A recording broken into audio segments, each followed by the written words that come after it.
You have to have visionaries. You have to have people that will think outside of the norm. We have to be given the power to tell our own stories.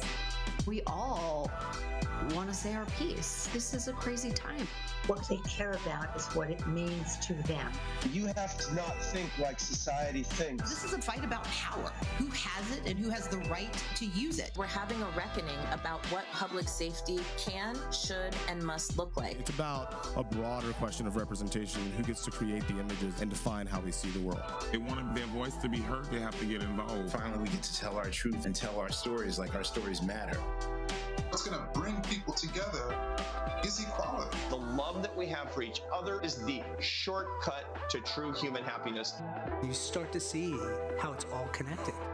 Every single person around the world can create a movement.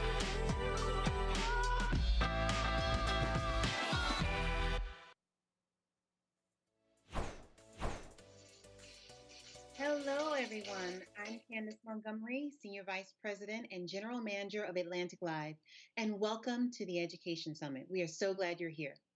The pandemic has altered the course for many students and exposed substantial gaps in receiving a quality education. We are facing a pivotal moment to begin repairing America's fractured educational system. This afternoon, we're going to explore how high schools and institutions of higher education are adapting to the new normal and improving access to a meaningful education. We'll also outline how schools can better equip all students with the skills needed for a rapidly changing workforce. There's a lot to talk about, and we'll have top experts here to share their insights. But before we dive in, I'd like to thank our underwriters, the Bill and Melinda Gates Foundation and Participant Media, for the support of the Atlantic's journalism. Also, I want to remind all of you at home that you can participate in the conversation via the Q&A tab. Please tell us where you're from, and if you ask a question for our speakers, we can incorporate them into the conversation. Now, let's get started. Atlantic staff writer Adam Harris sat down for an exclusive interview with Secretary of Education Miguel Cardona. Let's take a look.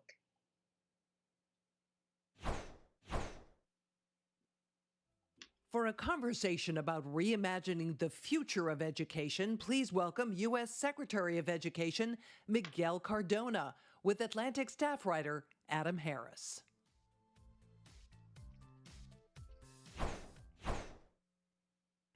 Secretary Cardona, thank you so much for taking the time to chat with me today at a distance, but in person. I really appreciate it. So let's jump in. I want to start with the question that's kind of on everyone's mind right now, and that's two-year free college. The proposal for 2 years of free community college was recently left on sort of the chopping block in the social safety net legislation. And so my question is there still a place for that legislation or similar free college efforts in this administration? And kind of what's the state of that effort at this moment? Right. Yeah. So the Build Back Better agenda is being negotiated as we speak daily. And while it hasn't officially been finished, I'm going to tell you, as long as I'm Secretary of Education, I'm going to be fighting for community college for all. And I know the President feels just as strongly. I've been fortunate to travel the country and to talk to students who community college was that lifeline into more success for not only them, but their families, but also their economy in the local community. We know community college graduates earn on average 21% more. So I remember having conversations with community college students who said, not only do I have an opportunity now to go to college, but my children will be going to college as a result of me going to college. So for me, this is a game changer. As a first-generation college student myself, I know a lot of my friends, a lot of my family looked at college as something so distant.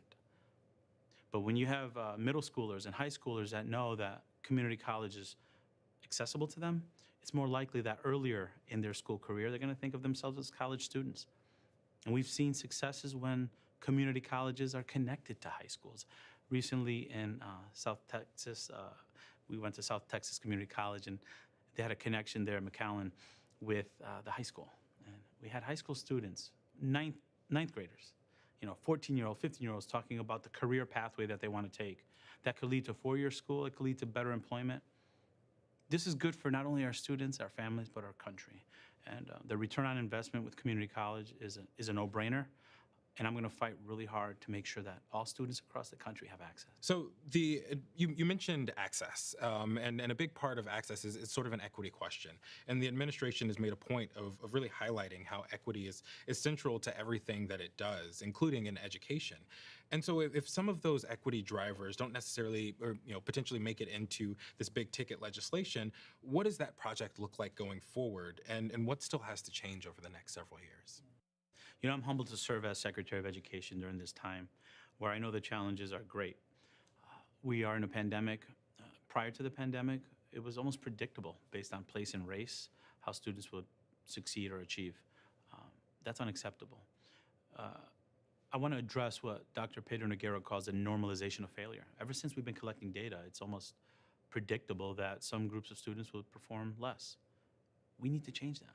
The pandemic made it worse. But I've been in education for over 2 decades now, and I've never seen a president highlight the importance of education to lift a country like President Biden. So I'm honored to serve as the Secretary of Education. And I know that, while Build Back Better agenda has tremendous, life-changing, transformational shifts in education, it's not the only thing. Equity and addressing inequities is not a thing that we do. It permeates our belief system. Every action as Secretary of Education needs to have an equity lens to it to make sure that all students access it. And that includes the rural student in middle America that didn't have broadband for the first year of the pandemic.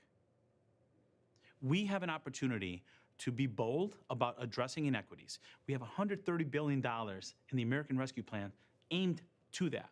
We have $40 billion in higher education to make sure that our schools re-engage those students that, due to life circumstances and COVID issues, were difficult to re-engage. 20 billion out of the 40 billion goes for direct impact aid to those students that were most impacted by the pandemic.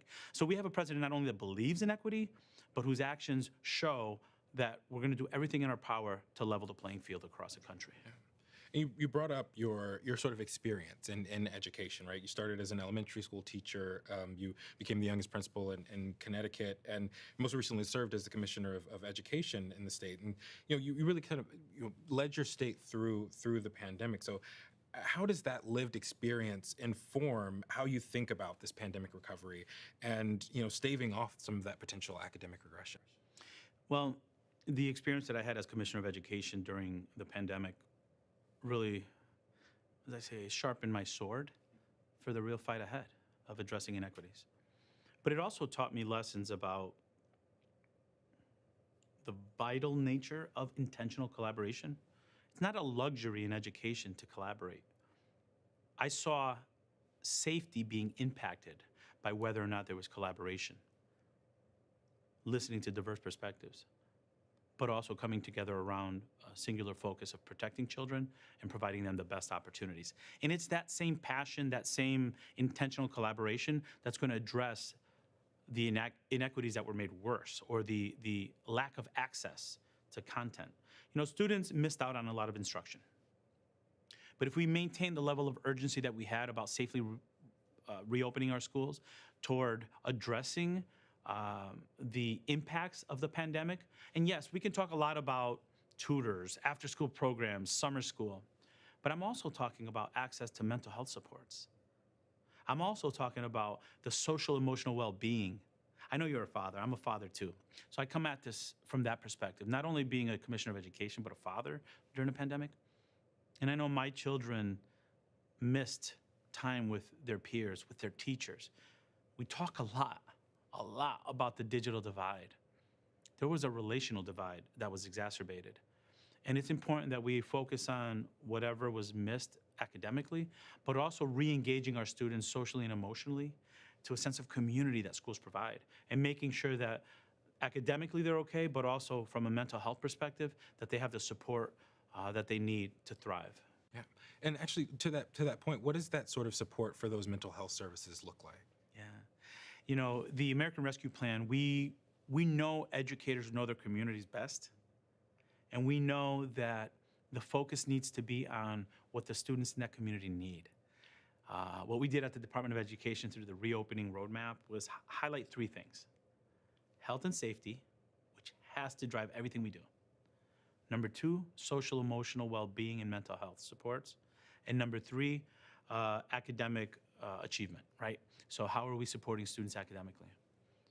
With the mental health space, we told leaders across the country to prioritize the needs of our students and our staff with regard to social emotional well-being and mental health access. And what that looks like is additional school social workers, psychologists, better materials for students to engage in with regard to social emotional well-being. So we're emphasizing that. We're encouraging the American Rescue Plan to be used for that.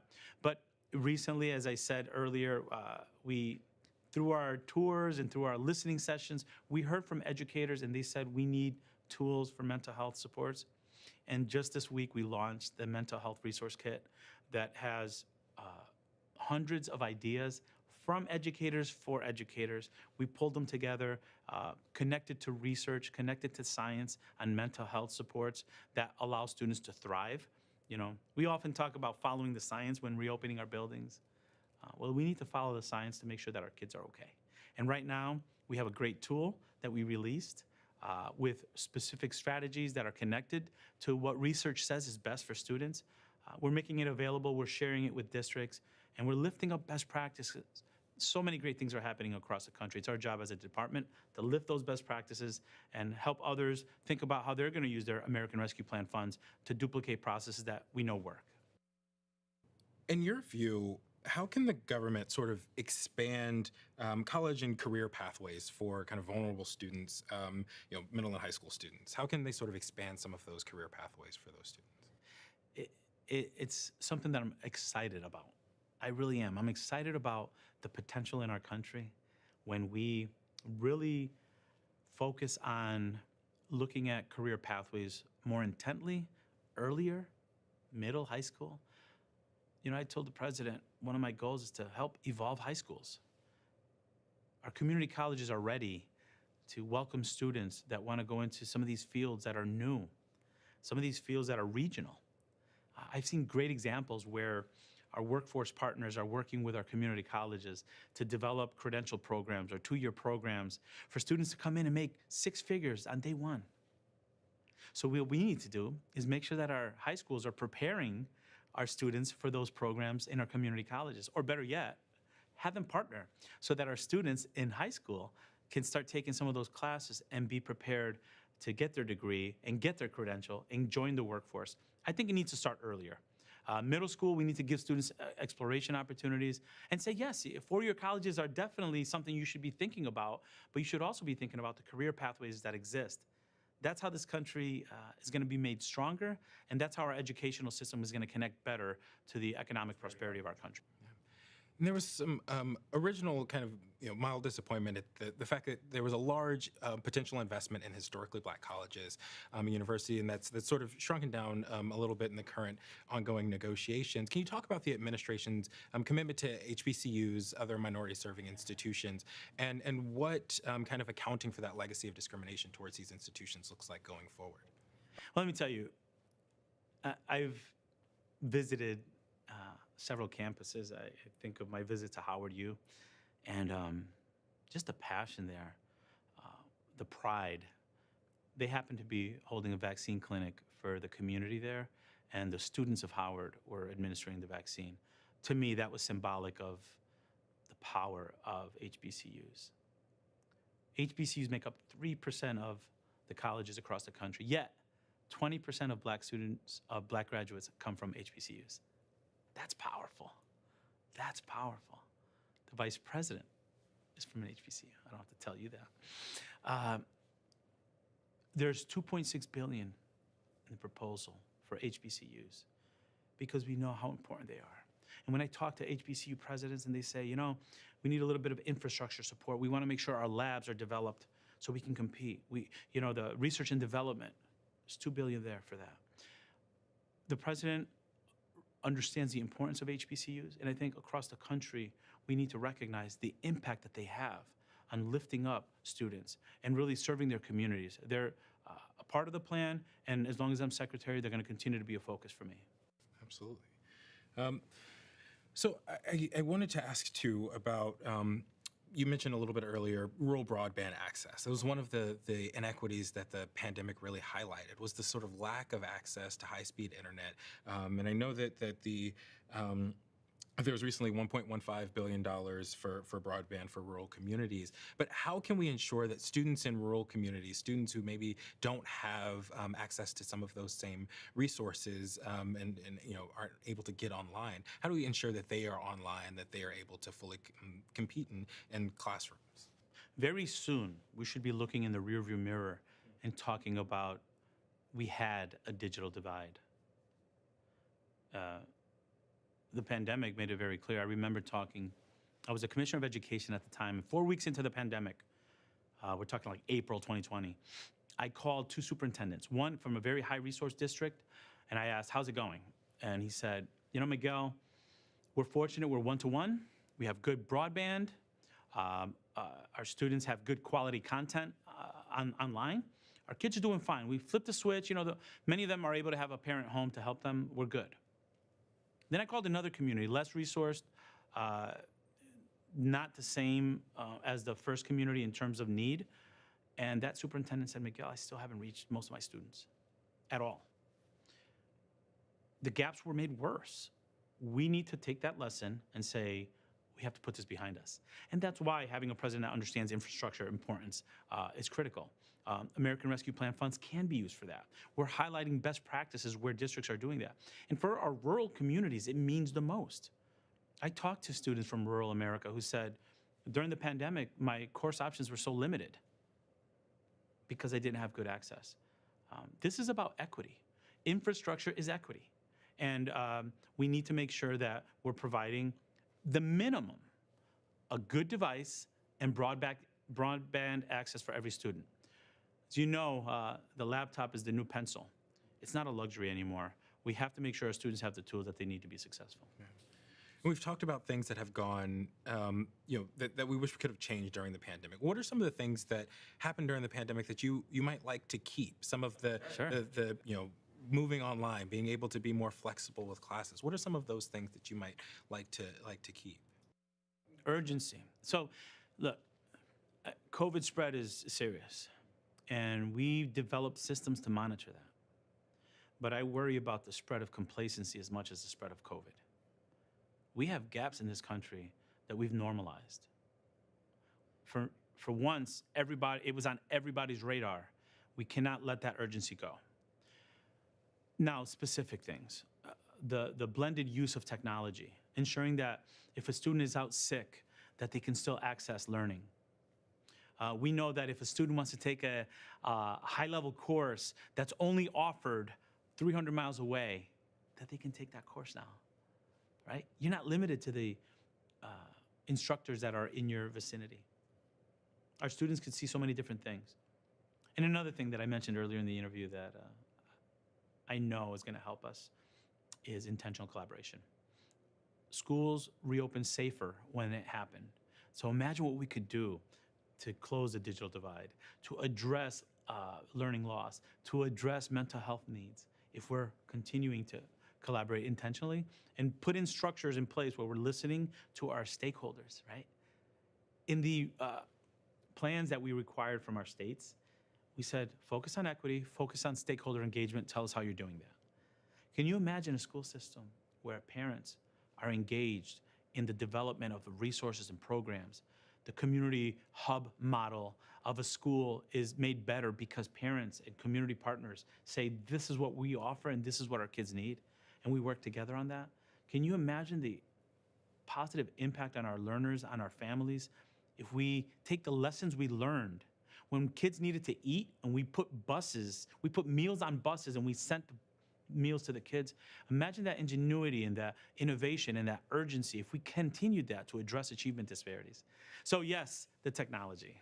Yes, the new documents and the new resources for better facilities, but also that American spirit of innovation, ingenuity, and collaboration around urgency to make sure students are okay. Yeah. Do you worry that sort of urgency may wane as this sort of once in a generation pandemic starts to trail off? I worry that the normalcy kicks in and that we settle for the education system we had before the pandemic. That wasn't good enough. That system had some students having more access than others. That system had students that looked like me or you, in many cases, not making the grade. So the urgency that we need to have must make sure that we're addressing those issues that were made worse by the pandemic more openly, more intentionally, but also more collaboratively. Absolutely. And my final question: you've recently mentioned, kind of in this broader equity conversation, right? Student debt is largely an equity issue. Black student borrowers, for example, are more likely to take on student debt, more likely to take on more student debt, more likely to default on that debt once they've either left college or graduated with a degree. You mentioned that the administration is still sort of considering, the executive authority that you all have on debt cancellation. What is this sort of state of that, and where do you see that conversation going? We recognize that student debt is holding so many people down. And unfortunately, there are many who are in major debt that weren't even able to finish their degree and do not have the means to remove those debt. So we're focused, and it's a priority for me and for President Biden to make sure that part of the conversation is examining loan forgiveness. And those conversations are continuing, but we haven't waited for that to act. A couple weeks ago, we announced public service loan forgiveness is going to get overhauled. It's not working. 98% of the students who applied were canceled, were denied. That's unacceptable.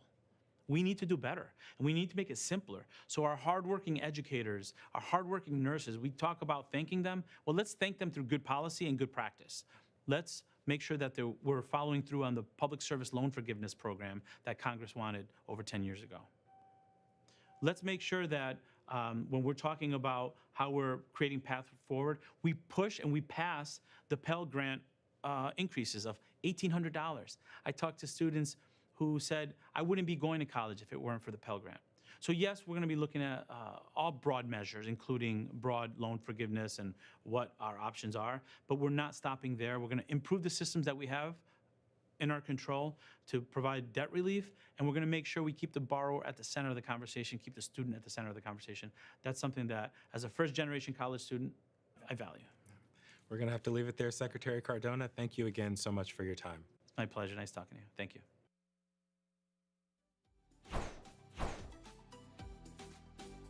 And now for a conversation produced by our underwriter, Participant Media.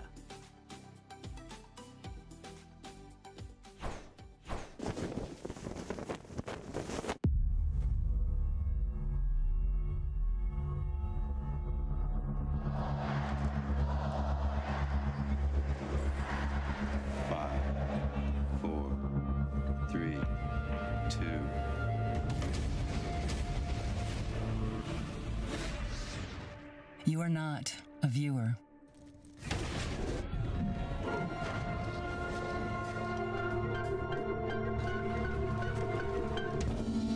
You are not an audience member.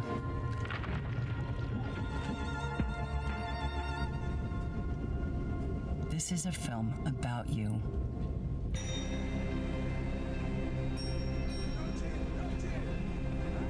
You're in every scene. You are a participant. These are your tears. This is your strength. Get in trouble! Good trouble! Necessary trouble! That's a third-degree Ginsburg! This is your joy. Your journey. You can't turn it off. There will be no end credits. There is a moment when you have to choose whether to be silent or to stand up.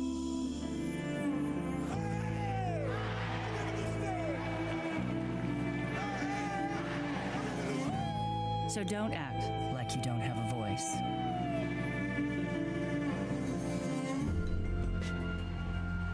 takes courage to change people's hearts. Don't act like you need permission. It is right to give hope to the future generation. Just act.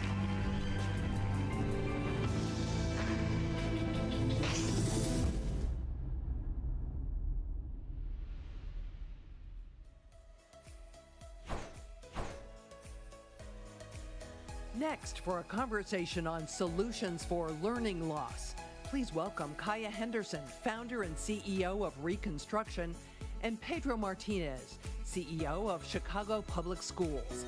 Atlantic Live contributor Susan Salney is here to moderate the conversation.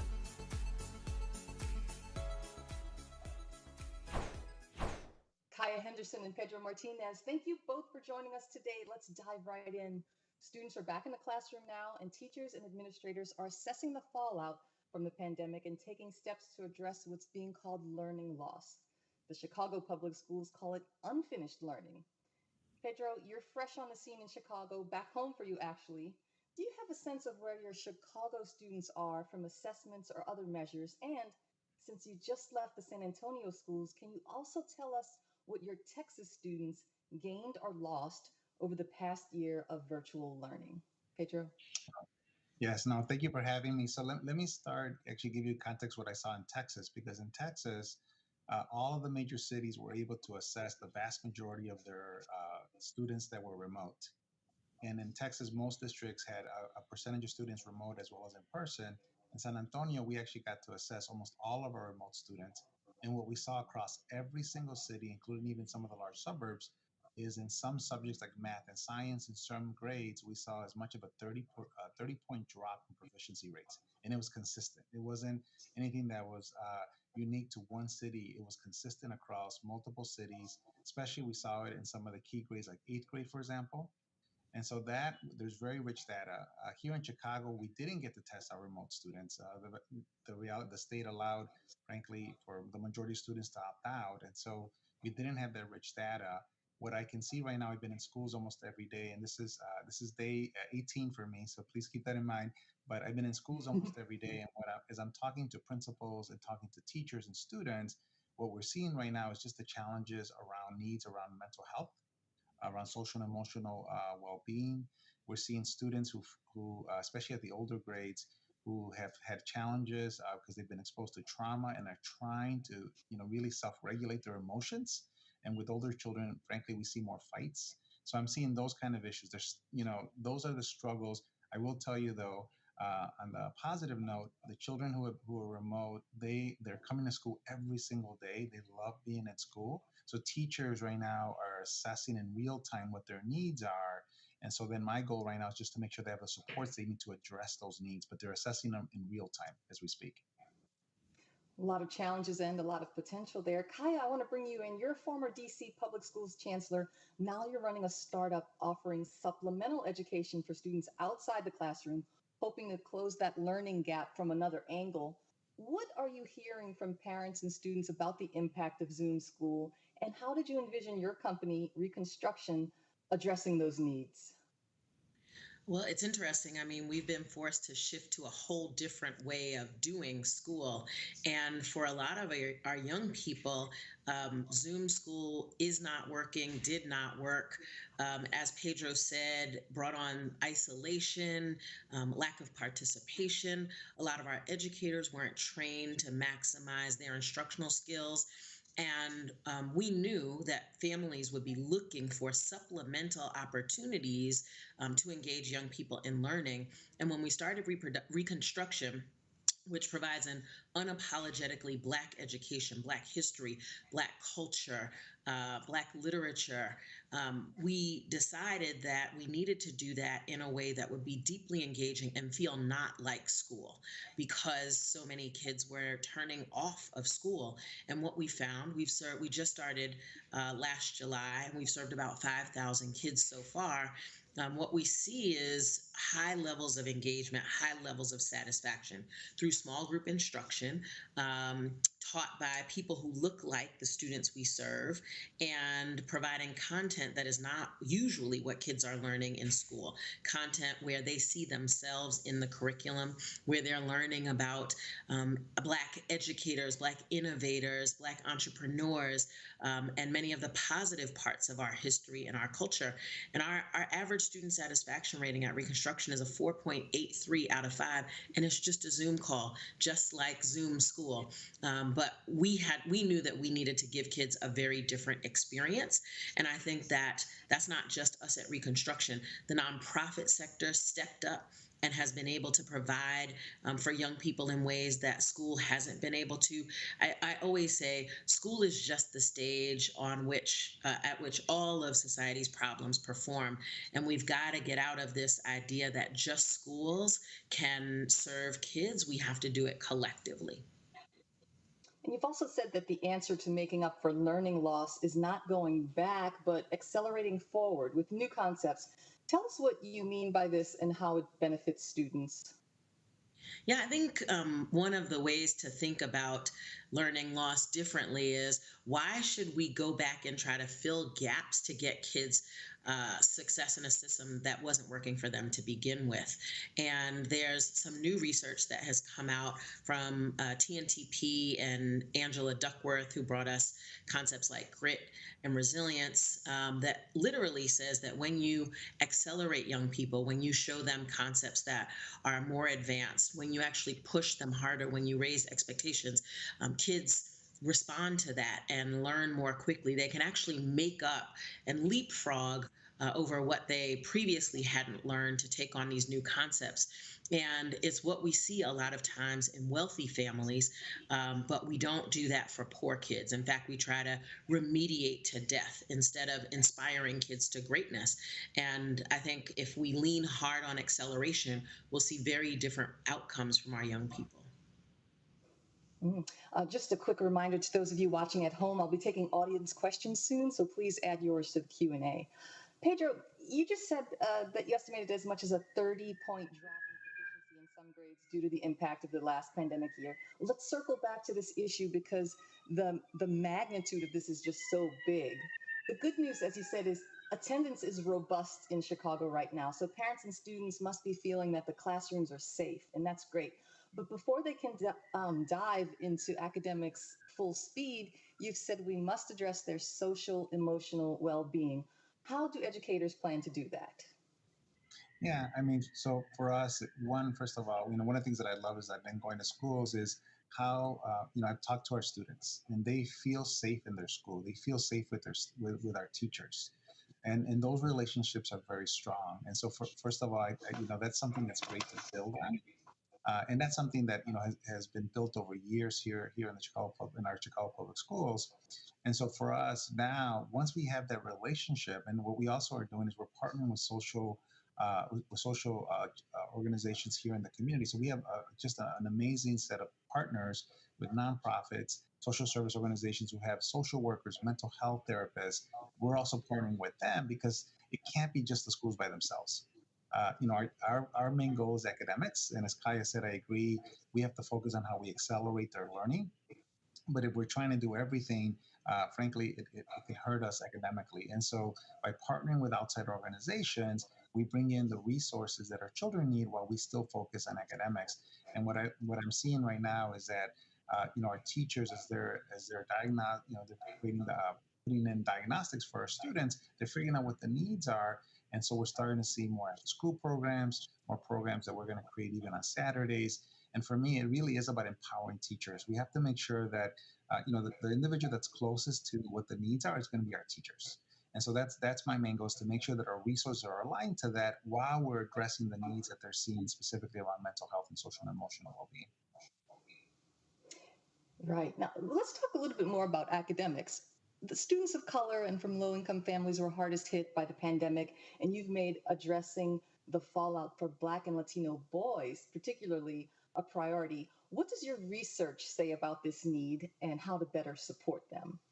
Boys, that is. Well, one of the things we know is that, and this is achievement gaps across the country, right? We know that especially our black boys and girls, tend to have the largest gaps in almost any large district around the country. And then closely afterwards is our Latino boys. And so for us, it really is about having high quality program across our schools. And so as I'm assessing our many schools, I'll tell you one of the things that I see is we know how to create strong programming here in the Chicago Public Schools.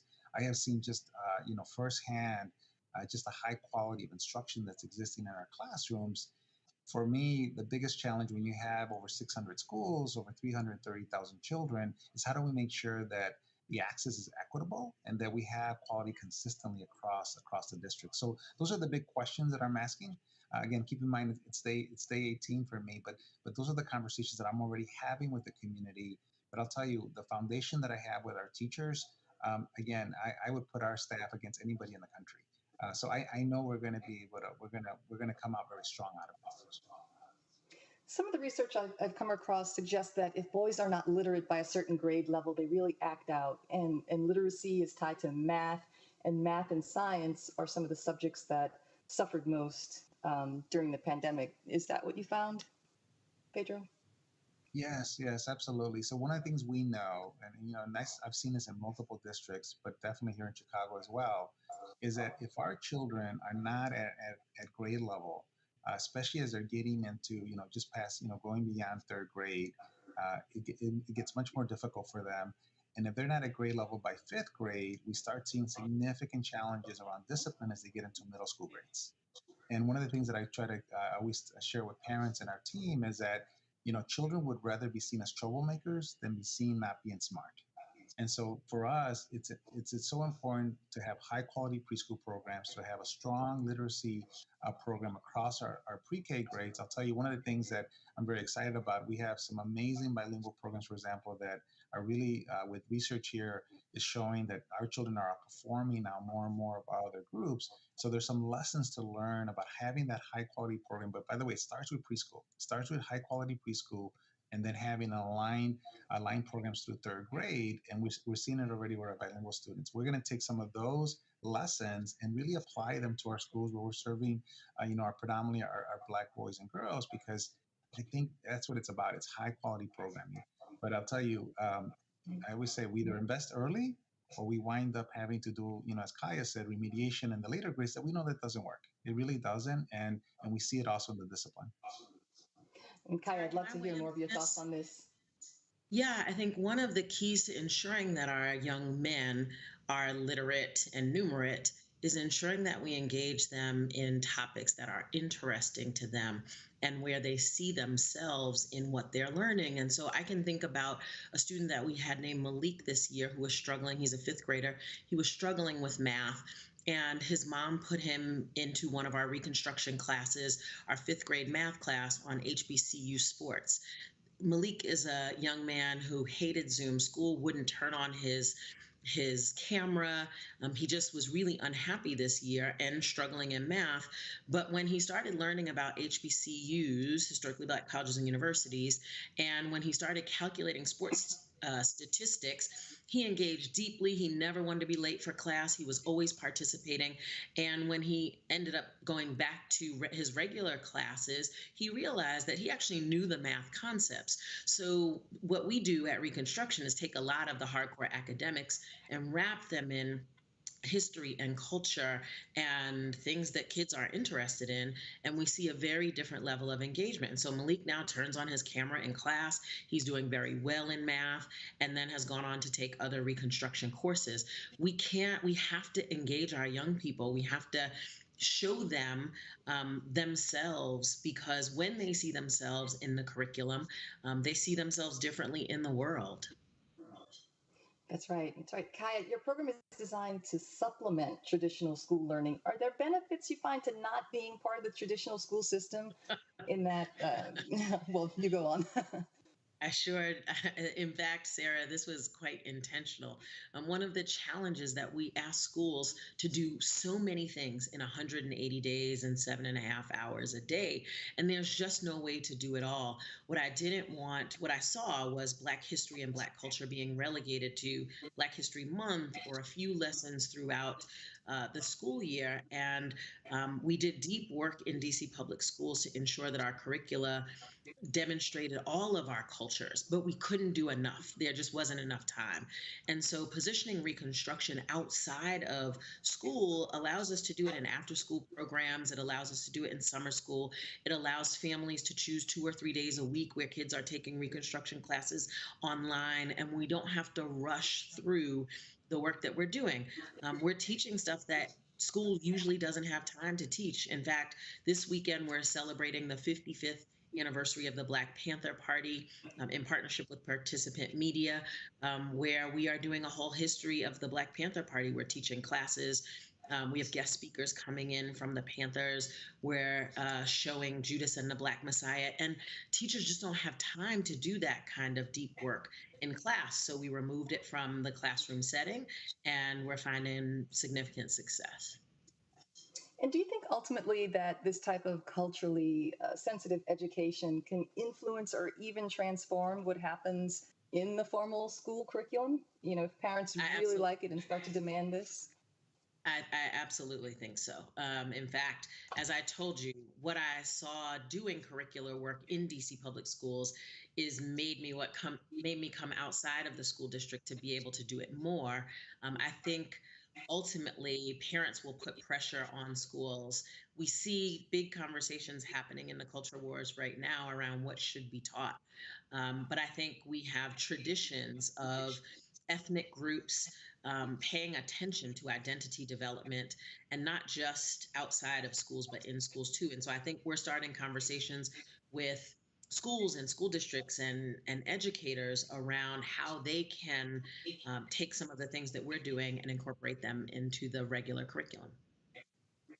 Okay, I'm going to take a quick question from the audience. This is from Ed Johnson, and he wants to talk about learning loss. He says, did learning loss really happen, or did loss of test-taking performance happen to some extent?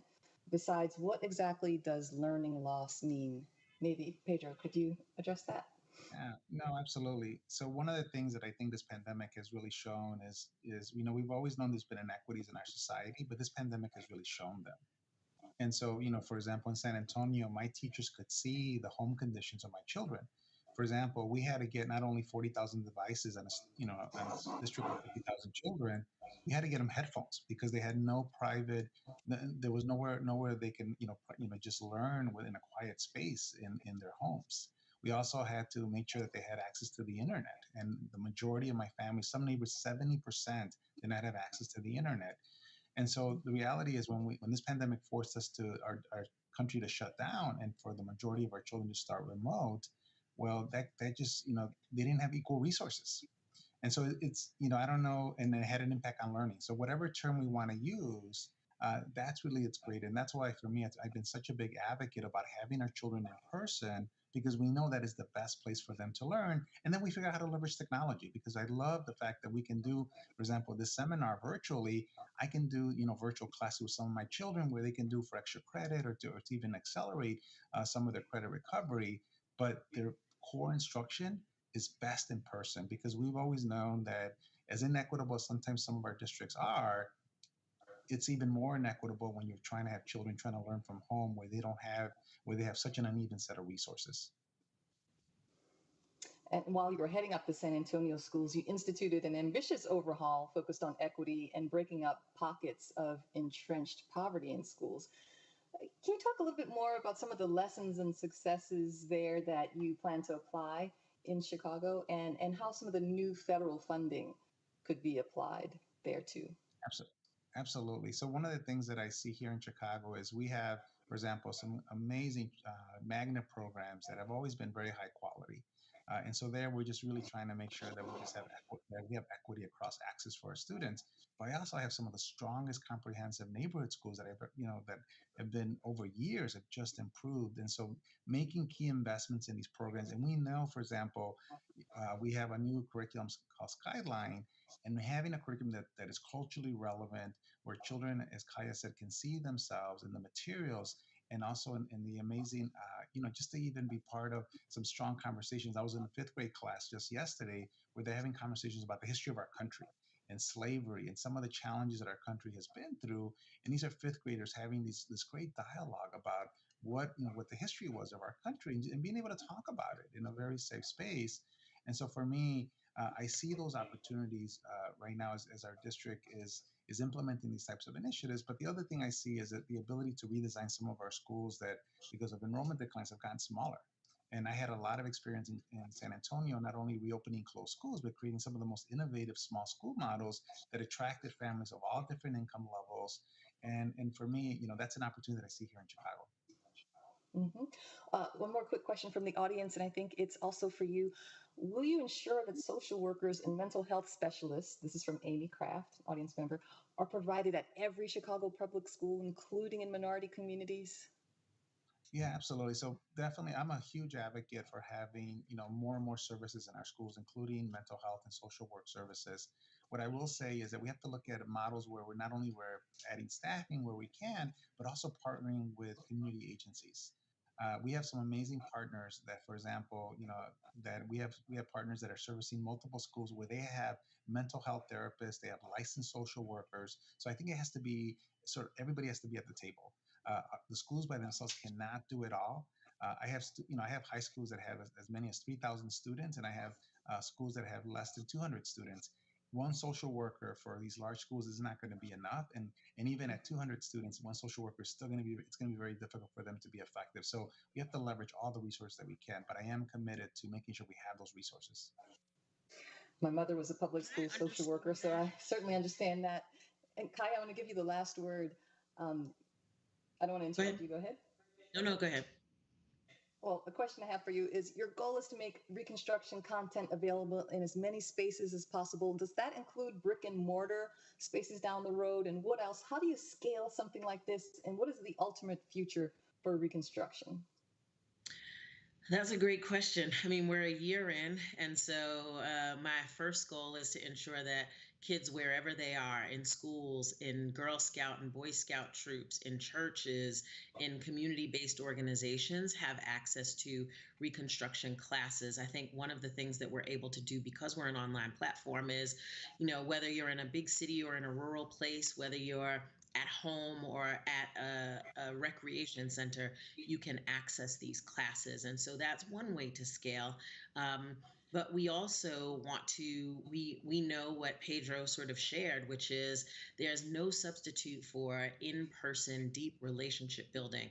And so we're actually working on a pilot with a school district in the southern part of the country that is yet to be named, where we'll start a bricks and mortar Reconstruction center next school year. And my hope is that by partnering with schools and districts and community-based organizations, that we can provide in certain places in-person learning in addition to online learning. Our kids are nimble and they can do both, and we want to be able to reach kids wherever they are. Great. One quick question from the audience, and it's from Eileen. How best to recruit parents as partners in the quest to better engage students? And I think that's for both of you. Kaya, would you like to start? Sure. I think the pandemic has reminded us of how integral parents are in their children's success.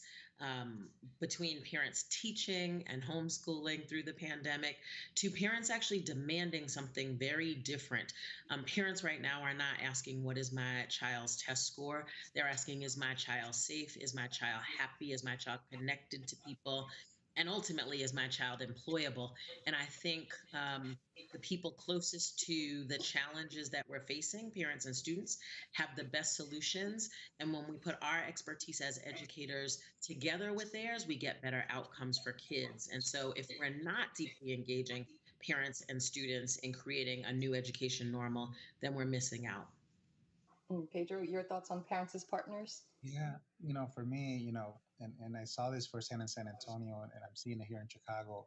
When we empower teachers and parents to really, because I'll tell you, nobody knows our children better than our parents. And so when I talk to our teachers, even before we look at any standardized testing data or anything, any other diagnostics, first understanding from the parents what they saw firsthand their children going through last year, and then working together to develop a plan, that's the best solution. And so for me, I think having parents at the table, especially right now, as it's our first recovery year, as we're trying to manage through COVID, is critical. And that's how, frankly, we're going to have the most success. And so I love the fact that parents are at the table right now. Parents want to be at the table. Well, Pedro Martinez and Kaya Henderson, we have to leave it there for now, but thank you so much for joining us today. Thank you. Thank you for having us.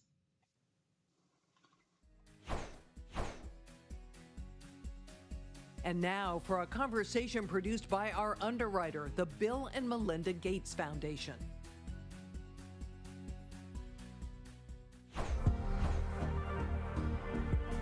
The value of an education after high school has always been important.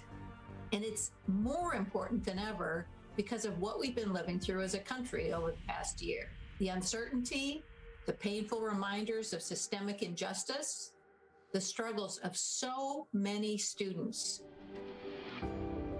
The value definition is more than ever important right now because everybody is asking questions. I'm asking questions. What's it going to look like moving forward? Is my degree still going to be as credible or valuable as it should be or as it was back in the day? What's that going to look like? I'm a business executive who grew up in the policy world, and I've learned that it's more important to tell the people you're working for how they benefit than what you do. And we as a commission have taken that approach to defining value. At its core, the commission wanted to measure value in a way that really centered fairness, essentially measuring how much better off are students and is society as a result of their investment in education after high school.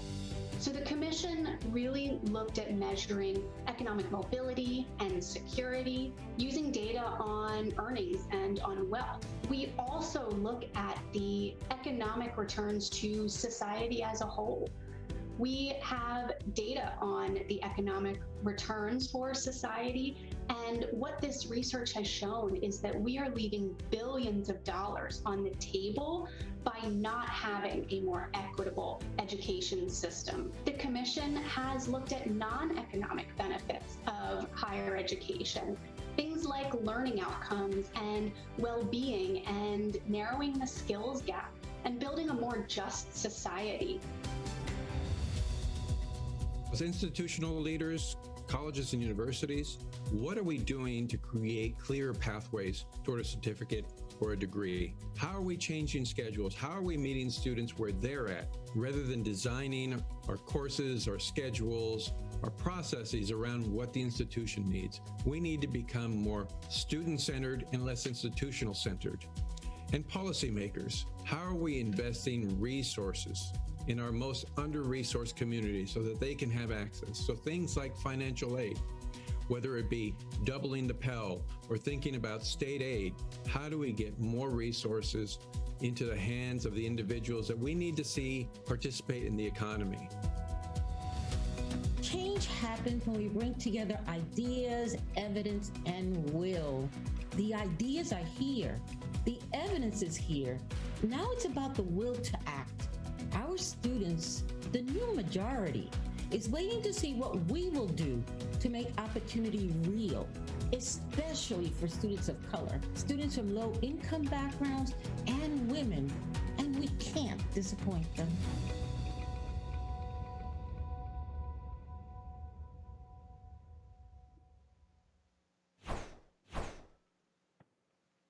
Well, I hope you enjoyed that video really summarizing the work of the Post-Secondary Value Commission.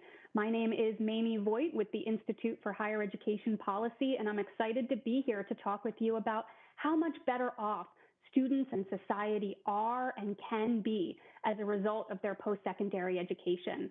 And I'll start us off by talking about what the Commission found as part of this work. I'll work to summarize more than 2 years worth of work by 30 dedicated commissioners, supported by 35 talented research task force members in just a few words. Higher education should mean a better living and a better life for all students, regardless of race, ethnicity, economic background, or gender. But right now, the system is failing some students. And I can say this even more succinctly here and sum it up in 3 words that you just saw in the video: define, measure, and act. First, the commission developed a definition of value. And that's a term that is used often, but it's not always clearly defined until now. Second, we developed a framework to measure the returns for students and society, recognizing that those returns are both economic and non-economic. The thresholds you saw in the video measure economic mobility and wealth, while the broader research of the Commission addresses everything from student well-being and learning outcomes to inspiring societal returns like increased civic engagement, public revenues, and cultural vitality. And then third, the Commission developed an action agenda.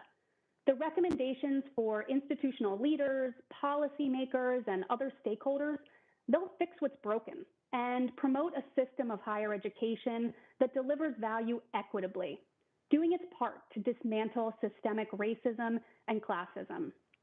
So for the data nerds out there like me, here are some key numbers. 5 times. Attending college makes someone 5 times more likely to move out of poverty. 25% less.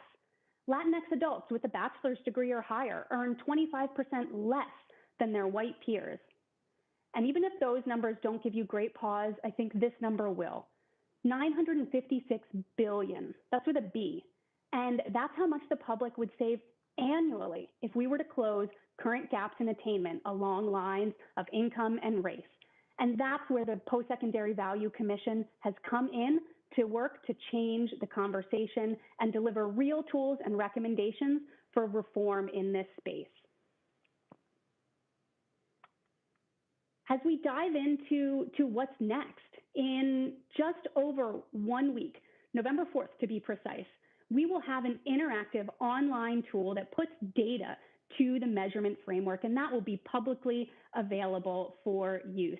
And I'm glad to be joined here by Sarah to dive into a bit more discussion about all of this. Yes, thanks so much, Mamie. It's great to be here. And I wanted to hear a little bit about what success looks like for you a year from now. Yeah, absolutely. So, success in this work will look like a number of things. A win here will look like colleges and universities making the diversity and social mobility of their students a top priority. A win would look like more Black, Latinx, Indigenous, and underrepresented AAPI students and students from low-income backgrounds borrowing less and earning more. And a win would look like policymakers at the local and state and federal levels really recognizing just how much of an impact equity in higher education would have on our families and our communities and our workforce. And then coming back to that $956 billion, a win would look like actually realizing that type of economic return and through increased economic benefit that would result from a more equitable higher education system. So really a bottom line win here is that the post-secondary education system would be fulfilling its promise in ways that it isn't fully right now to provide a better living and a better life for all students, regardless of race or background or circumstance. And would be happy to talk a bit more about kind of the work that we see moving forward and what would be coming next in this work. Yeah, well, tell us just a little bit. I think we have a few seconds left. What are a couple of things for people to be watching for? Sure. So we will be coming out with this data tool to be called the Equitable Value Explorer that demonstrates whether students at more than 4,000 colleges and universities are getting ahead rather than simply getting by or even falling behind. And this will be designed to help encourage better practices and more informed decisions. And we'll also be gathering together a value data collaborative, which will be a collection of institutions and systems across the country working together to use more robust and rich data. And so I think you can think of this as a community of practice full of wise people who know the power of data, working together and supporting each other to be as smart and savvy as possible about promoting fairness, supporting students, and really realizing the transformational benefits of higher education. Thanks so much, Mamie. It's great to be here with you today. You too. Thank you. Take care. Bye-bye.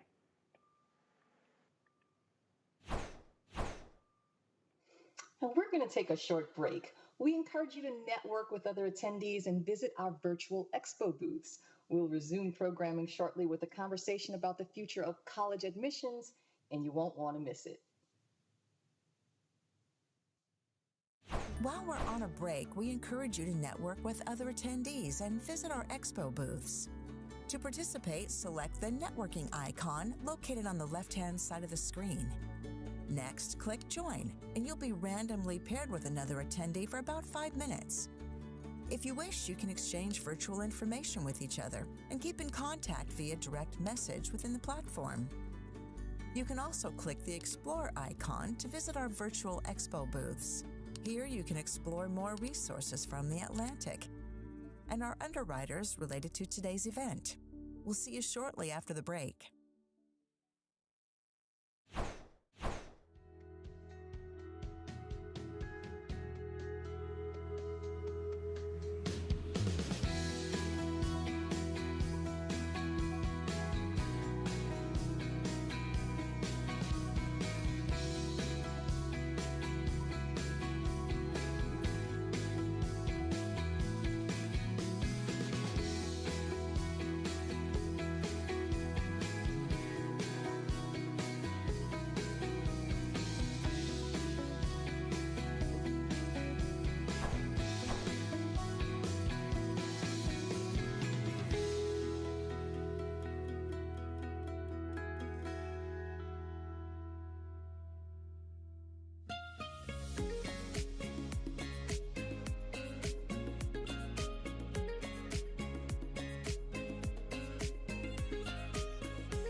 For a conversation about the future of admissions, I'm joined by Angel B. Perez, CEO of the National Association for College Admission Counseling, and Olufemi Ogundele, Associate Vice Chancellor of Enrollment at the University of California, Berkeley. And welcome back from the break, Angel and Femi. It's great to have you with us. Let's dive right in. I want to talk first about the impact of the pandemic. Femi, let me address this question to you first. What impact did the pandemic have on the applicant pool? Yeah, so I think for us, what we saw in higher education, the combination of the pandemic as well as really the relax on testing that we saw nationally really showed a sharp increase for many applicant pools across the country. I know we saw that here at Berkeley. We saw about a 28% increase in applications in that year, and we shared that growth with many of our sister campuses across the University of California, and that has also been my understanding for many other institutions across the nation as well. Angel, I would have thought that many families would have experienced increased financial stress because of the pandemic, and it actually would have reduced the number of applicants from some socioeconomic groups. Was that the case or not? Yeah, I think it's really important to note that different institutions and systems are seeing different results. So what we have found, and actually there's a report out today by the National Clearinghouse that shows that some of the most selective institutions in the United States actually had a huge increase in applications, as well as an increase, about 12% increase this year in enrollment.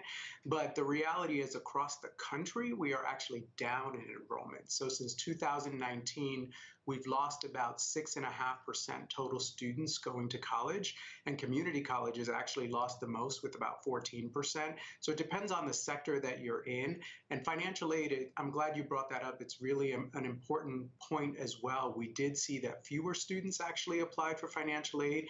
We're even concerned this year. Right now, the data actually shows that we're about 17% behind where we were last year with students applying for financial aid.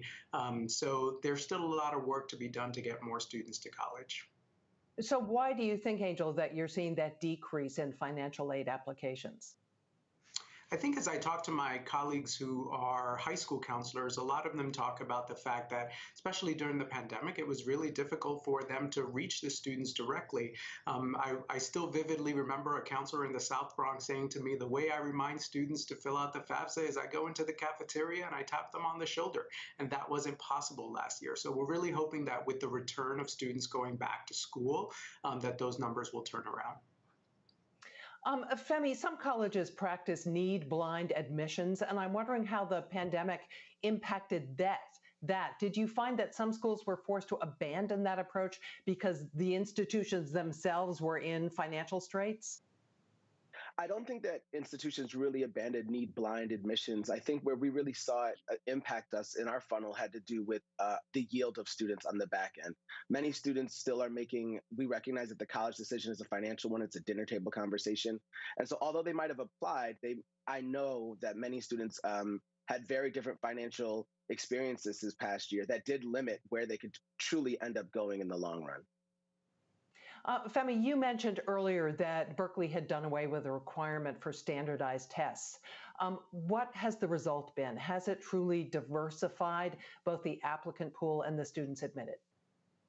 We did see a growth in as I mentioned, in the applications. But for us at Berkeley, we already, the year before, we already brought in one of the most diverse classes that we had seen in 30 years. And so this applicant pool was increasingly diverse. We did see that. We also saw a much greater increase in low SES students applying to our institutions, which is great. Pell Grant recipients or Pell eligible students definitely increased in our applicant pools. And I think that many institutions did see that as well. I think the hard part around COVID is really recognizing that while it's a common problem for all of us, it created very unique challenges for many. And so that really did play out on a case-by-case basis for students and families as they were making their decisions. So, Angel, it would appear that Femi is a fan of eliminating standardized tests, wondering if you think they should be optional or phased out at all universities. Yeah, I think Femi and I both agree on this particular issue, and I've also been a proponent of the test optional movement for many, many years. And there's a lot of data that just shows that the tests certainly advantage students who are wealthy and disadvantage some of the most marginalized students. And so what last year showed, with so many institutions actually having an increase in the number of students who were low income first generation that applied to their institutions, is that by removing the test, you remove that barrier and it actually increases the number of students that apply. And I think it's important to note, it doesn't mean that that is the one answer to diversifying our institutions, but I think it's a really important first step. Femi, one of the criticism that is made of about the elimination of standardized tests is that it compromises excellence. What's your response to that? Yeah, I'm a true believer in recognizing two things. I think to Angel's point that many of us in the higher education field have already known that the SAT was never a silver bullet or a truly fair assessment, to be perfectly honest with you. I think it's important to recognize that the K through 12 experience in the United States is not standard. And so holistic review and holistic admissions requires us to understand students in the context in which they are coming from, and really being able to understand and recognize and work with counselors to better be able to assess how a student took advantage of the opportunities that they had afforded to them. In regards to academic excellence, there's no doubt in my mind that myself and many other institutions are confident in the students that we admitted this past year and know that we didn't need the SAT to make really strong decisions. And when it comes to academic excellence, it's important to recognize that we're truly looking for excellence and not perfection.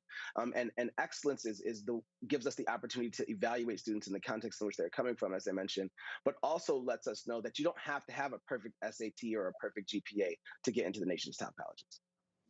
A reminder to our audience, we welcome your questions. Use the Q&A tab to submit them, and we will get to as many of those as we possibly can. So plug them in. Angel, let me go back to this question, which Femi alluded to, which is one of the reasons you see tremendous variation in standardized tests when they're used, is that the quality of K through 12 education varies tremendously across the nation.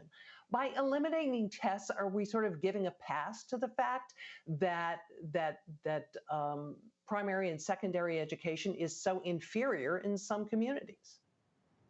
Yeah, and I think it's an important point, because one of the things I also share in terms of the standardized testing philosophy is that, our society isn't standard, as Femi said, and so there's no way that this is going to be the great equalizer that sometimes systems and colleges and universities intended it to be. But I do believe, and I spent 23 years in higher education doing similar work to what Femi is doing. I have an extraordinary amount of faith in the admissions officers like Femi and his team at Berkeley, who get to know school systems. They actually form relationship with high school counselors all over the country and the world.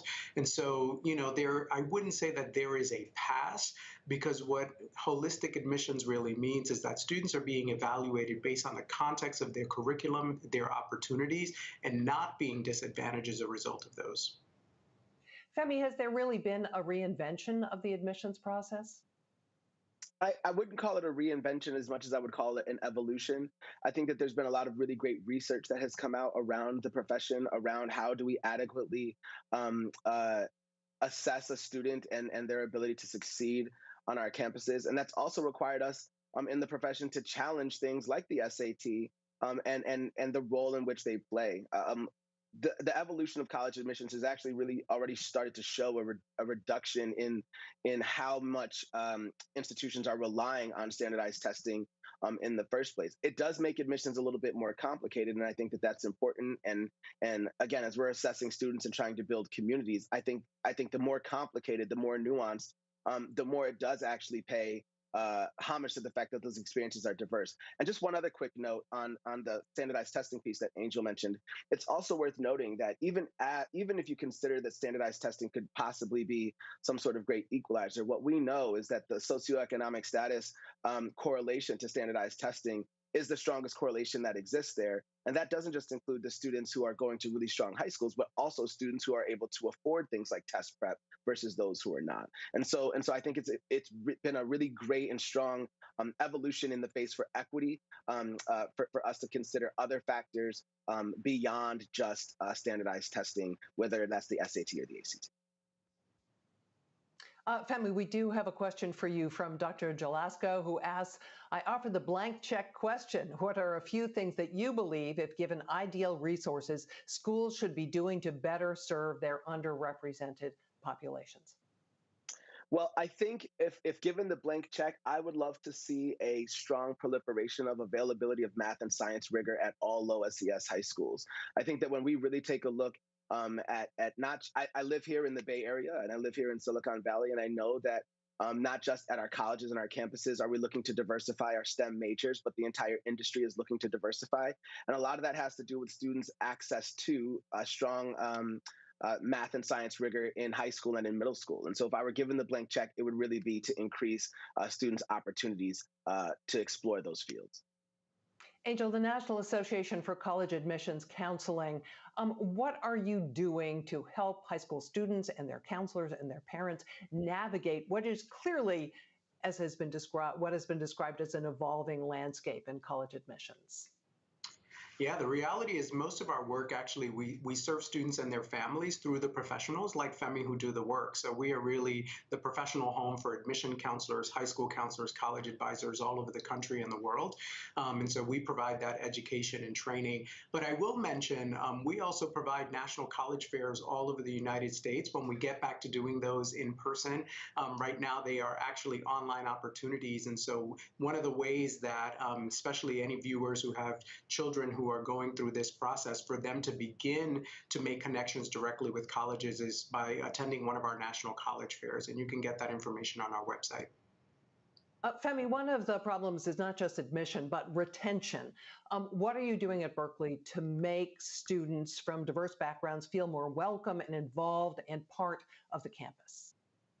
That's a really great question, and it starts really before they even get onto our campus. It starts with as soon as students are have decided which institution that they're going to go to. How do we begin to build relationships to ensure that they actually show up on our campuses? And so at Berkeley, we've been doing a couple of different initiatives, working with local community-based organizations and high schools to ensure that we are addressing MELT in the summer, and then once students actually get onto campus, making sure that all of the work and all of the fruit that you bear in admissions does not die on the vine once students get there. And so first-year transition programs, really strong summer bridge experiences, as well as orientation and recognizing that a student is first-gen not just for their first year, but for their entire career on a college campus. And so continuously making sure that we are building our resources to be able to address the changing students and the changing demographics that we're seeing on our college campuses. I think too often the changing demographics has been sought as a challenge rather than an opportunity to serve students in communities that perhaps our institutions haven't served in the past. And I'm very excited to see the effort in regards to student retention services, ethnic student centers on our campuses, themed housing, as well as basic needs to ensure that students can really focus on what it means to be a student and not worry about outside distractions that might. We do have some additional audience questions. Let me get to them. From David Griffith, moving beyond tests, what about essay optional and application fee optional admissions to help expand and diversify the applicant pool? Angel, you want to take that? Sure. I will say these are actually conversations that are taking place. You know, Femi mentioned that there is an evolution taking place, and I think it's actually just the beginning. Many institutions are having questions individually about what are the requirements that we are going to ask students to submit in the future. I know the Common Application, which is an organization of 900 plus colleges and universities where you can use one form to apply to many different schools, they're actually having a lot of internal conversations and with their members about what it is that they are going to ask. And one of the questions, David, you brought up essays. One of the questions that that colleges are asking now is also what is the role of the essay? But I would also add to that, what is the role of the recommendation letter? And is it equitable to ask for recommendation letters from students? So I would predict that you are going to see more changes coming down the pike. Could I just follow up that? How would a recommendation letter not be equitable? Yeah, I think that one of the conversations that my colleagues are having, particularly around first-generation low-income students and the fact that I'll give you this example. In the state of Arizona, there are 905 students to one high school counselor. How are we actually going to ask that high school counselor to best represent each of those students in the process? So there's a lot of equity issues that need to be addressed. And one of the questions is also, how might we get the information we need about students in a different format and not put that burden on high school counselors and teachers? We have another question, this one from Virginia. Can you talk a little more about the cost of taking these admissions tests when they're required multiple times, and how more affluent families can support their students better? It feels like the testing process is a profitable business, not a predictor of success in life. How can we build equity here? Well, one solution might be to not require the tests, but I'm wondering if you guys have some other ideas to offer. Angel, do you want to take that one? Sure. I mean, I agree, and the data and the research studies all show that those that have the resources to get the test preparation, to really spend a lot of time, and also even just to take the test several times. One of the things we saw even during the pandemic is that most students did not have access to taking the test, and health-wise they should not have taken the test, but there were those with resources that were flying students across the country to test centers that were open. That is not fair and equitable. And so I do believe, again, moving towards a test optional movement, removing the importance of the exam is a step in the right direction. A question from Meredith, who asks, as higher education institutions struggle with financial and resource constraints, how can we get others to adopt this more equitable strategy? Femi? I think it's really, I appreciate the question. I think it's really recognizing how fast and quickly the nation is changing, and the importance of recognizing that our institutions were not necessarily built to serve the changing demographics that we are beginning to see. Some of the things that are important in that work, and I should say that prior to my time at Berkeley, I had been doing diversity recruitment at a variety of other institutions.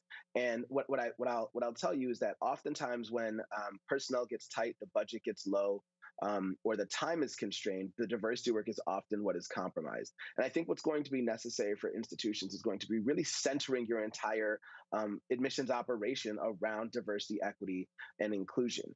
That is some of the things that we did when I got to Berkeley. A quick example of that is that rather than having, for example, a diversity brochure, we can make sure that our single outreach brochure is steeped in diversity, equity, and inclusive representation of the students on our campus. It's the same thing with where we travel and why we travel there, making sure that is aligned with our mission and our values. And so I do think that for many institutions, we're moving in that direction.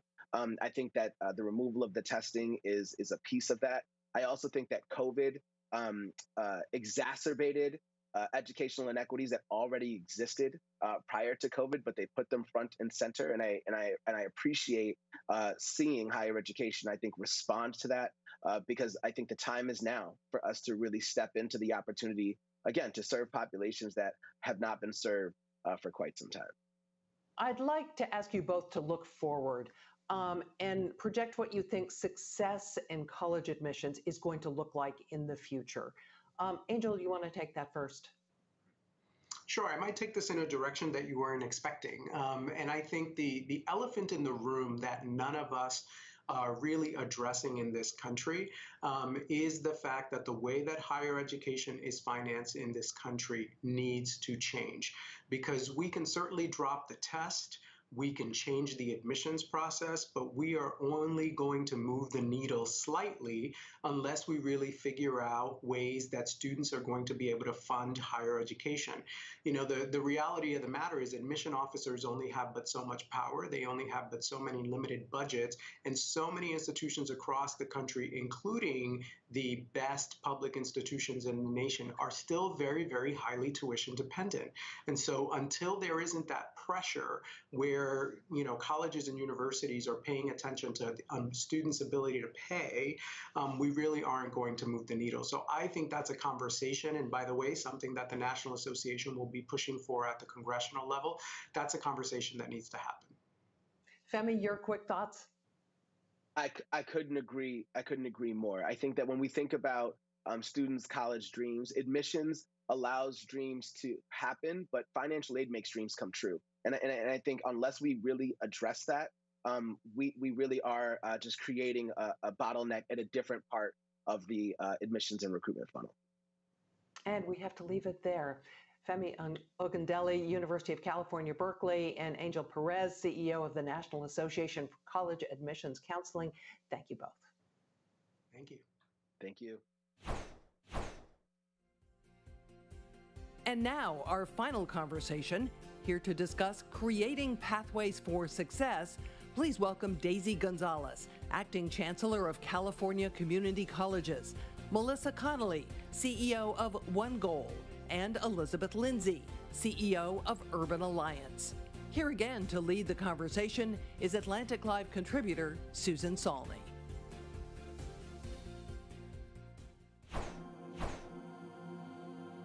This is my favorite picture right here of me. And my arrest picture when I was pregnant. They had snatched me with you in my belly out of our house at 2337 West, now known as Chairman Fred Hampton Way. We're drawing a line right here. Thieves will come no further. They are not going to make us retreat. We're going to have somewhere, no matter how far we run, no matter how long we have to run. The Hampton House is an edifice, is a building for the history of Chairman Fred, the Black Panther Party, the people in general, humanity, the history of resistance. The purpose of this thing is to make power to the people a reality. You probably won't see it in this time, but we have to keep fighting.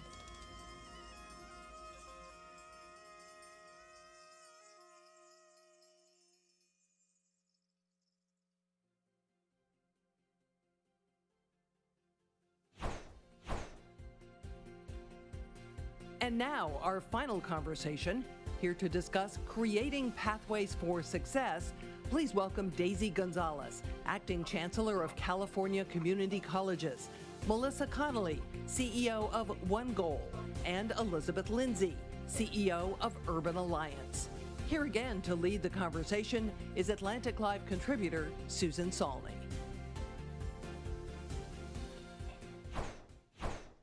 Welcome again to everyone. It's our final panel of the day, and we're going to jump right into our discussion about the creation of pathways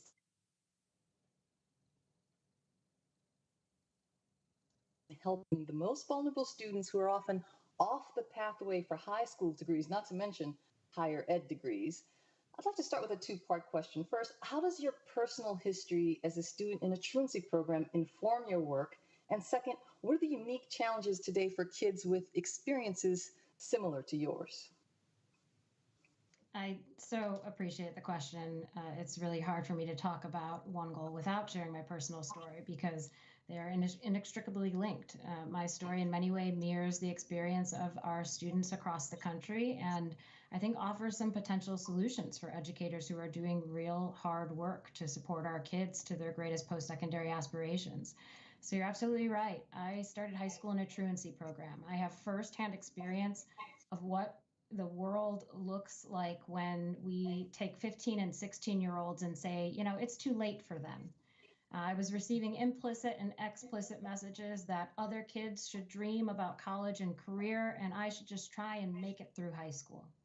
The only exception was an incredible social worker by title, Mrs. Jeter, but she truly became my college counselor, my mentor, my confidant. Her door was open to me every single day after school, and trust me, I took advantage of that. So while most kids get an average of 38 minutes of advising support throughout high school, I got 38 minutes every day. And while I was one of the lucky ones because I had an educator in my life who believed in me and saw more for me than I could see for myself, I still struggled profoundly throughout my first year in school. In fact, I overcame incredible barriers and ended up enrolling in my dream school in New York. Flew to New York, got in a cab only to find myself penniless and in tears and begging the cab driver to take me back to LaGuardia, and came home the same day, never even walking through the front doors of NYU. And my story is not rare. I think so many of us think that, you get into college, you join a fraternity or sorority, 4 years later, you're handed a piece of paper and off to career. But for young people like me who are navigating poverty, who are navigating institutional racism, the path is almost never linear. And you need a network of supports to be able to really usher you through some of those key barriers. And that's exactly what we do at One Goal. We start working with incredible educators when students are juniors and seniors in high school, and that same educator supports them through that difficult transition to ensure they get a strong start on their post-secondary path. Thank you for that. I'd like to turn to Daisy. The California community colleges are an important engine for social and economic mobility, but you face unique challenges getting students on the pathway to success. Most students in community college never complete a degree or certificate or transfer to a four-year university. Would you walk us through the impediments to getting that degree or transferring? And can you give us a few examples of new things you're doing to help change that? Thank you, Susan, for the question. You know, a lot of what the prior panelists just shared is exactly what we're doing at California's community colleges. The networks, the intentional redesign. You know, I grew up in foster care, and the most that folks expected from me was that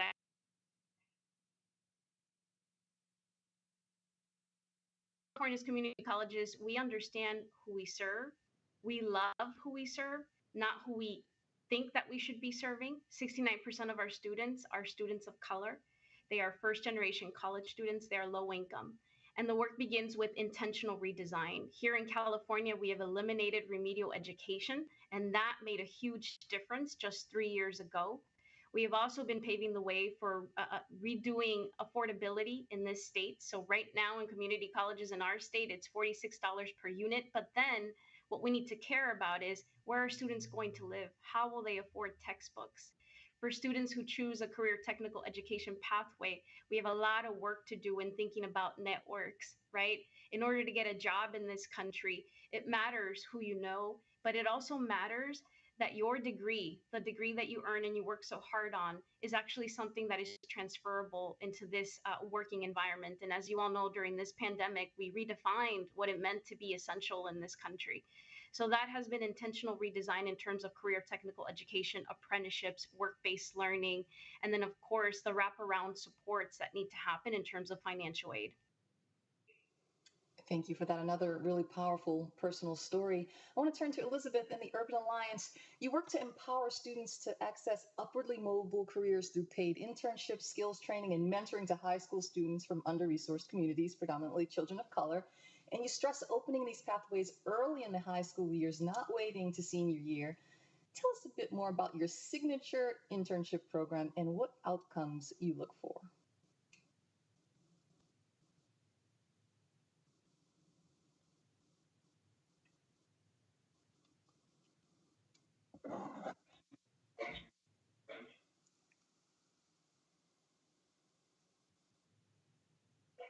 Sorry, a year and a half in pandemic, and we are still not unmuting.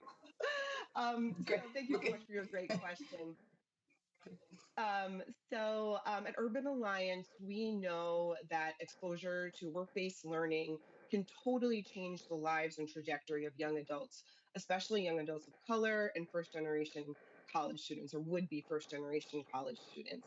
So we expose young adults starting at 9th grade to all of the different types of career opportunities that are out there for them, and also provide them with career readiness, kind of access to those intangible skills that we all take for granted. Things like, how do you communicate with your coworkers, or how do you work in a team? And then in senior year, our students are connected to a 1-year paid internship program where they have access to a mentor, as well as skills training, and really get to be embedded into a workplace. And we know that young adults who have access to paid work experiences are much more likely to go to college and even a decade out have better jobs. And so this earlier intervention and this access to supportive adults as well as work are really change the lives of the young adults we work with. It's incredible. Those of you watching at home, quick reminder, I'll take audience questions soon, so please add them to the Q&A. Let's go back to One Goal. You're focused on what you term the degree divide. Only 22% of students from low-income communities earn a post-secondary degree compared with 67% of their peers in high-income areas. Tell us about the work you do with schools in low-income areas to change this trajectory, and how do you know it's working? Yeah, I mean, I think the first thing was just recognizing that the current paradigm we have around student support is wildly insufficient and honestly is only designed to perpetuate inequity. You know, when I think about my home state of Illinois, which I'm incredibly proud of, we still have the reality that in high schools across Illinois, the average school counselor to student ratio is 579 to 1. Now, you can imagine that for students who have resources, assets, maybe a parent who's been to, college or has a path to career, that's not necessarily problematic. They can sit down with their counselor, get the brochures, maybe get a couple questions answered, and then they're on their way. But for the student who's navigating homelessness, poverty, who's academically behind, who maybe doesn't yet believe themselves worthy of education beyond grade 12, you're not going to get anything done in 30 minutes that actually has real meaningful impact on their lives. And so at One Goal, we have built a construct that really provides high quality, equitable advising into the DNA of high schools. One of the most profound conversations I had with a student was when they told me that if this really mattered for my long-term outcomes, if this really mattered for my life, why wouldn't it be mandatory? You make math mandatory, you make English mandatory, but when it comes to actually planning for my future, all of that is an extracurricular activity and a luxury for the few. And so at One Goal, we said enough. We need to build solutions for the most vulnerable amongst us. And when we do, the tide will raise all boats. And so we've taken on work alongside of our districts all over the country to really say, what does it look like to reimagine this paradigm of advising with the assumption that all young people deserve an opportunity for an equitable education? I will say one thing that is incredibly exciting. This is actually the first year that we're partnering with the entire state of Illinois, the Illinois State Board of Education, to actually reimagine this work at scale with 30 to 50 districts over the next 2 years. So we're really going from beyond a program or a course that can be built into the work that high schools are doing to really working alongside superintendents, district leaders, and principals to reimagine the experience our young people we know deserve. Okay, then take that back to Daisy and talk a little bit more about California community colleges. You have the most diverse student population in the state, and many of your students are facing racism and poverty that put them at an extreme learning disadvantage. How do you work to close the achievement gaps that exist for students in especially high need regions of the state? Thank you for the question. A lot of the work that we've been doing is what we have been working on for the last 4 years before this pandemic. But we do often say that during this time, our students are actually facing 3 different pandemics: COVID-19, systemic racism, and then poverty. But our work is grounded in the Vision for Success. It was something that here in California we launched in 2017 with the arrival of Chancellor Oakley. 116 colleges redesigning to be student-centered and really rethinking the classroom. And that includes curriculum, professional development for all of our educators. And guess what? We are all educators, from the faculty to the staff to the system office. And then rethinking the pathways, the intentional pathways that need to be created for our students. For us here in California, that's the implementation of guided pathways across all 116 community colleges. And then something that we did right before this pandemic was really rethink how we serve adult learners here in our state, the population that has been left behind by education, not just in our state, and rethinking what it means to serve an adult learner, right?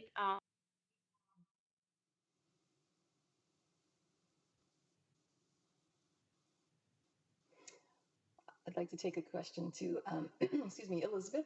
The pandemic exposed the increasing importance of digital literacy and soft skills such as adaptability and self-motivation in a virtual work environment.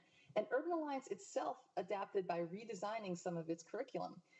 Tell us about how Urban Alliance kept students earning during the pandemic and helped make them stronger remote employees. Sure, that is one of the things that we are most proud of. We saw during the pandemic that workers of color, workers in traditionally low-wage jobs were hit the hardest. And so we knew that we wanted to enable our students to keep learning, keep earning, as well as prepare them for a world that is vastly different. I'm sure a couple of years ago, we would be in person right now for this forum. And instead, we're here on Zoom. And so we quickly pivoted, working with our incredible employer partners to figure out different types of projects our students could do online. And we've also integrated digital literacy training into our curriculum. So every single one of our 500 young adults who are participating in an Urban Alliance internship this year will be getting training on how to use a computer, how to use technology, so that they're prepared not just for their 9 months of internship, but for college or for the career that they'll be moving into. I really think that COVID really laid bare the impacts of the digital divide, and we really have to ensure that people from all communities have access to essential skills training so that they can participate in the economy. That's right. Daisy, I'm sorry, we lost you right at the end of your last answer, and I just wanted to give you an opportunity to finish. You were talking about the especially high need regions of the state in California. Yes, now we know what it's like for our students, right? Yeah. But especially serving adult learners and what we do to help them. So things like childcare, basic needs centers, family resource centers are really critical in our state. And that's really what it's going to take to design student success pathways at California's community colleges. Right.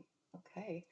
Well, I've heard that Urban Alliance has partnered with the Obama Foundation to launch something called the Obama Youth Jobs Corps, which expands your work, Elizabeth, to reach students even earlier in high school. Tell us what problem this addresses and how it works. Sure. So we are absolutely thrilled about our partnership with the Obama Foundation. And through our partnership with OYJC, as we call it, the Obama Youth Jobs Corps, we are reaching hundreds and hundreds of young adults in 9th, 10th, and 11th grade in Chicago, and specifically in communities in Chicago that are less resourced than others. And through this partnership, we are teaching teachers, we are training teachers across Chicago to provide essentials, what we call soft skills, but what really are essential skills training to young adults. Like I said earlier, things like teamwork, things like communication.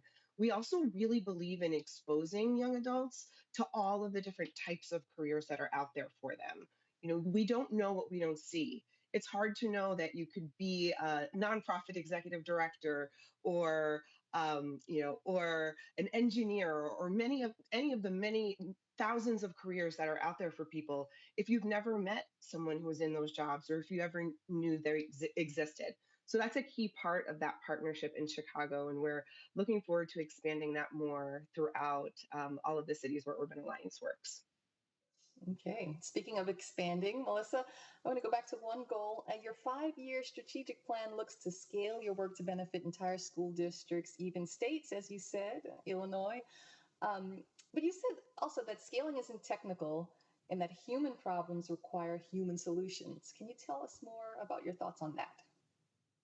Yeah, that's exactly right. I mean, I'll start with, it was never on my bucket list to be a CEO. I started as a classroom teacher. I'll probably end my career as a classroom teacher. That's where my heart is. But when the opportunity to lead One Goal came up, it was so easy for me to say yes, because I realized that we were on a path to, not just expanding a program or a course or existing as a nonprofit in perpetuity, but to really be part of changing the way we think about advising and supporting young people across the country. And that was a mission that I wanted to be a part of. And so over the last few years, as we've developed our strategic plan, we said we need to go beyond the students that we've served directly over the last 14 years. That's good work. It's important work. And we need to really think about, what does true systems change look like? What does it look like to, as that student said to me, actually just make advising part of what it means to go to high school? That should be part of the experience of our young people. And so that's the journey we're on. And so, as I mentioned, we're working alongside the state of Illinois to make sure that that is true for the majority of Illinois students who I promise you all are brilliant, talented, have incredible dreams. And if we listen to them and are responsive to their needs, can provide the support that they need to ultimately transition to a post-secondary career. One thing that I often share is, at the end of the day, it took me 5 different undergraduate institutions before I was able to get a bachelor's degree. Every time I owed money on my tuition, I'd have my transcripts held for ransom. I'd have to go back to work and take a semester off to make a payment, rinse, repeat for 2.5 years. It was microaggression, family crisis, depression.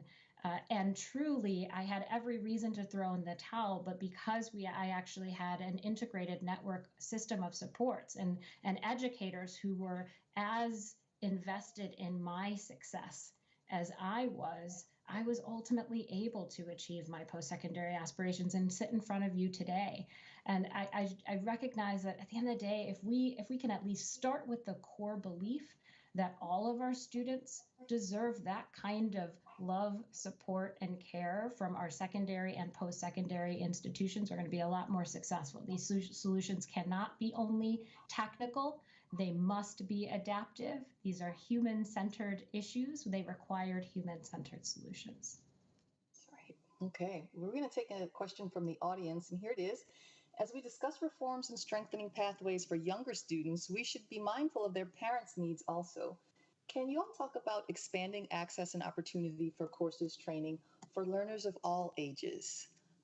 Daisy, would you like to start with that one? Sure, that's a great question. And here in California, we are so proud of the work that our colleges have done during this pandemic. We've seen how our institutions are a lot more hungry for innovation, for adaptability. One example that I can give you in how we do that is Calbright. Calbright is our fully online college, and right before this pandemic, everyone thought it would be the craziest idea to start a fully online college. But adult learners are 6.8 have been left behind here in California before this pandemic. So one way that we do that is not really rethinking the way that we provide education, but the supports that we surround around that. Our students receive laptops. They also receive counseling, very hands-on counseling when they attend Calbright. The other big component here in our state and how we better serve adult learners and certainly parents, it's gotten a lot harder during this pandemic, but many of our students also enter non-credit courses. What that means is here in California, there are a lot of individuals who are still learning English as a second language. That is a big part of what we do here. But the biggest piece of support that we provide is workforce training for California's community colleges, over 200 workforce programs. And we're making it a lot easier, not only through our financial aid programs, but through credit for prior learning and competency-based education, which is really respecting the individuals that enter our institutions for the expertise that they already bring with them and helping them earn the degrees that will get them the jobs in this economy. Right. The pandemic also exposed the need for childcare, and without it, many students postponed enrollment. One of your new programs is called the Family Resource Center, right? And it's serving students who are on the front lines of poverty with children. Yeah, we're seeing basic needs are now a brand new investment here in the state. And as we think about the wraparound services, but the state legislature just passed a new proposal to fund basic needs centers across the state. And then family resource centers are a brand new trend. We have the first one at LA Valley College, one of the colleges that I actually attended. And it's really meant to connect families from childcare to education to workforce training. Okay. I'm going to turn to Elizabeth then. Urban Alliance, you partner with more than 200 employers to bring opportunities to high school students. How do companies benefit from this partnership? And can you give us an example of a job partner you feel is carrying out your mission particularly well and helping to move the needle? Sure, that's a wonderful question. Employers benefit so much from working with young people and bringing on this incredibly talented pipeline of diverse, brilliant, committed young adults. And so we hear from our employers all the time that the ideas, the energy that having young adults in their space bring, We also hear that our employers learn so much from the young adults. And we are in an economy and a labor market that is extremely challenging to find talent right now. And by building that early connection with a young person in high school, we see employers who then bring back those young people for internships throughout college or even hire them full time right after high school graduation. So it's really, we are helping to build a new workforce that really looks like the face of America right now. We have a lot of wonderful employers. It's hard to choose one or two. I mean, Bank of America, we have a national partnership with them, the Rock family of companies in Detroit. We have so many, Obama Foundation, as you mentioned earlier, Hyatt.